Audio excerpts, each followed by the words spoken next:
Today on Kingsford Tips from the Grill, we're putting a pork butt on the pellet grill and turning it into pulled pork. So let's get to it. Alright, our first step is prepping the meat. I'm using a bone-in pork butt here, but you can use a boneless one. This recipe will work the same for it. So whatever you picked up at the grocery store, you're good to go. And as far as actually prepping the pork butt, there's really only 2 steps. The first one is we're gonna put a light layer of mustard on here just to act as a binder. And that really just helps the seasoning adhere to it. We're just going with a thin layer and you're not gonna taste it. You can use other things like oil, but we're using mustard. That's probably one of the most common things you'll see people do. And then next up, we're seasoning it. I'm using like a classic pork rub, so it'll be like sweet and savory. But we're gonna go pretty heavy on this all over. I like doing it in kind of like a tray like this. So if any goes off to the side, I can still use it by either flipping this over, patting it down on the sides. Do a little bit of this. Make sure it's all coated perfectly like that. So when it comes to prepping a pork butt, it's one of the easiest things you can do, which is why I always tell people when they're first getting into smoking meat or they first get a smoker, sometimes the best thing you can start with is a pork butt because it's just super easy. It's kind of hard to fail, but it also teaches you all the basics. So it's a good way to just start off with a win. Also, you could top this with plastic wrap and stick it in the fridge overnight, and then it's ready to go to just put on the smoker in the morning. But we're putting ours on as soon as the grill gets up to temp, so we're gonna go do that right now. And this is gonna sit and adhere for like 15 minutes while we do that, so let's go out and light the grill. I'll see you guys out there.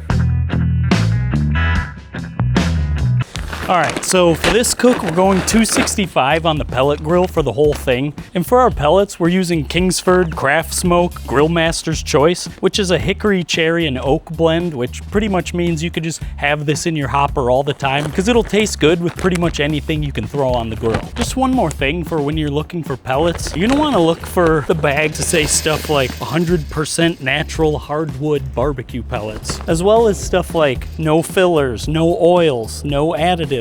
A lot of the pellets out there, if you didn't know this already, are just ground up wood with oils that smell like the actual hardwoods. So one of the good things about Kingsford's Craft Smoke line is you don't have to worry about that. But now that we know that, the grill should be up to temp in just a few minutes, so I'm gonna go get that pork butt. All right, just a couple things as we put this on. First, I flipped this over. We're gonna put this on with the fat cap on the bottom. And the reason for that is our heat source in this pellet grill is coming from the bottom. And that's gonna be kind of like a barrier. Even though there's like a heat shield in there, it's still where the heat source is coming from. So it's just good to have that layer there. You'll hear people say, put the fat cap on top because then it'll melt and, you know, baste it as it's in there, but it really just drains off. Also, I like to get these shovels here so I have a good grip on it. Another thing is, this is a pretty small pellet grill. If I'm using a larger one, I'll go on the top rack and I'll put one of these underneath it to catch everything. But this one's pretty small, so there's not space for it. So we're just gonna leave it like that. You could wrap your heat shield in foil so it's a little easier to clean up, but you don't need to. Then our last thing here is if you have a probe thermometer, go ahead and stick it in just the thickest part of the meat right into the center without hitting the bone. That just makes things way easier. All right, so that's pretty much it for this part. Next, we're gonna come back and spritz it. But before we do that, we're gonna let it go for a few hours to let the seasoning and the bark set. Otherwise, if we start doing that too quick, it's kind of just like hosing all the seasoning off and we don't wanna do that. So I'll see you in a few hours. All right, it's time to spritz. It's been on for like 2 hours. Let's take a look. Wow, that's beautiful. A nice deep mahogany look. And if you didn't know this already, the main reason that we spritz this is to 1, keep the bark from drying out, and 2, keep it from getting hotter than it should be. And we're gonna be doing this every 45 minutes until we wrap it. And while we're speaking of time, it might be helpful to know that when we're cooking at this temperature, you can expect it to take about 1.5 hours for every pound of meat you're putting on there. Ours is about 9.3 pounds, so it should be a little bit under 15 hours for the whole thing. But I'm gonna keep spritzing and I'll see you when it's time to wrap. See you later. All right, it's been about 7 hours. It's time for the wrap. Look at that, that's what we're looking like. Pretty beautiful. All right, I'm gonna slide it in here.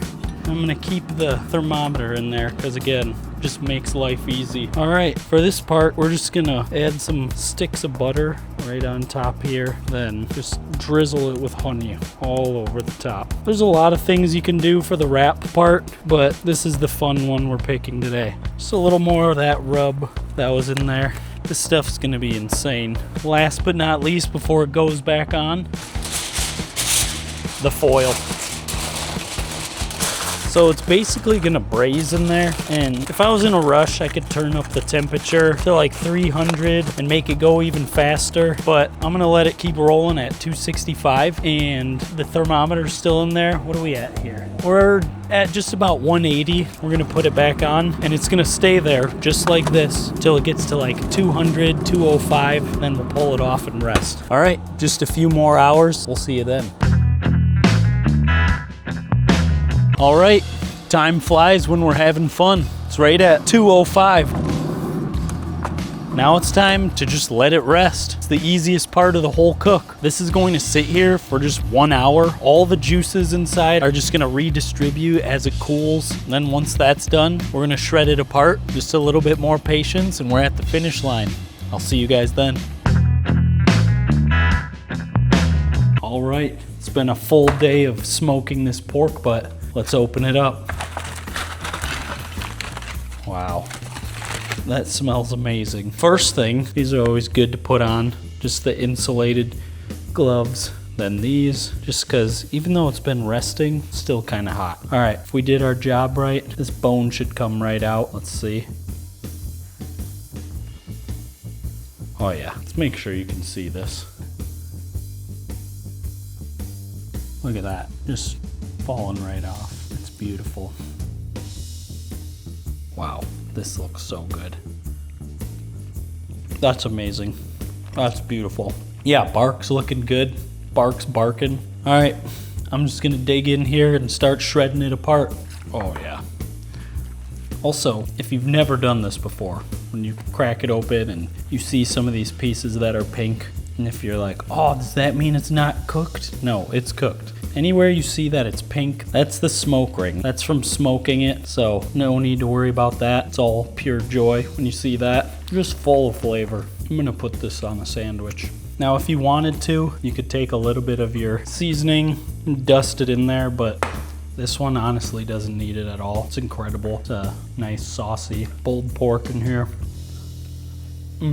All right, there you have it. Pulled pork is just one of those things that's just hard to screw up. It's a great first thing to start. It gives you a little bit of the basics. Like I said, it's actually pretty hard to screw up and you end up with all this delicious meat. So thanks for tuning in. Hope you guys enjoyed the video. Make sure you tune in next time for more Kingsford tips from the grill. Don't forget to subscribe.